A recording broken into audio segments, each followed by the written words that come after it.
Ratio and ப்ரொபோர்ஷன்ல அடுத்த model some பார்க்கலாம். இந்த மாடல் சம் ரீசெண்டா நடக்கக்கூடிய எக்ஸாம்ஸ்ல ரிப்பீட்டடா கேட்கறாங்க. அதாவது 2 நபர்களின் சேமிப்புகளின் விகிதம் 8:7, அவர்களின் சேமிப்பை 20 மற்றும் 15% அதிகரித்தால் புதிய விகிதம் என்னன்னு கேட்கறாங்க.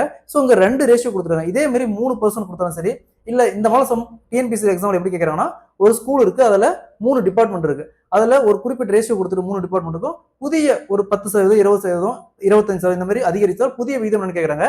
ஸோ இந்த ஒரே மெத்தட்ல இந்த மெத்தட்ல எப்படி சம்பளம் சரி எப்படி குயிக்கா சால்வ் பண்ணலாம் பார்க்கலாம். ஸோ அதற்கு முன்னாடி நம்முடைய அகாடமியில டிஎன்பிசி, எஸ்எஸ்சி, பேங்க், ரயில்வே இந்த மாதிரி எக்ஸாம்ஸ்க்கு டெஸ்ட் பேட்ச் போயிட்டு இருக்கு.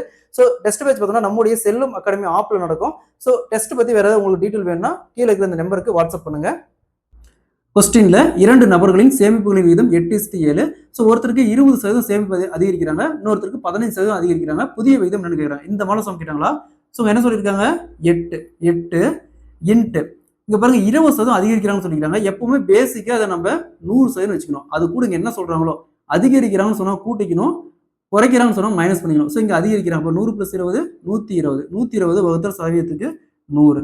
அதே மாதிரி இங்க 7 இன்ட்டு, ஸோ இதுவும் நம்ம பேஸா 100 வச்சுக்கணும். இங்க அதிகரிக்கிறாங்க. அப்போ 100 + 15 115 வகுத்தல் சதவீதத்துக்கு 100. ஸோ நெக்ஸ்ட் 8 × 12 96, இங்க ஒரு 0 வகுத்தல் 100. அதே மாதிரி இங்க 7 × 115 805 வகுத்தல் 2 0. ஸோ ஒரு 0 அப்படியே கேன்சல் ஆயிடும். ஒரு டிஜிட் தள்ளி புள்ளி வச்சுமா 9.6. ஸோ இதே மாதிரி இங்க 2 டிஜிட் தள்ளி புள்ளி வச்சுமா 8.05.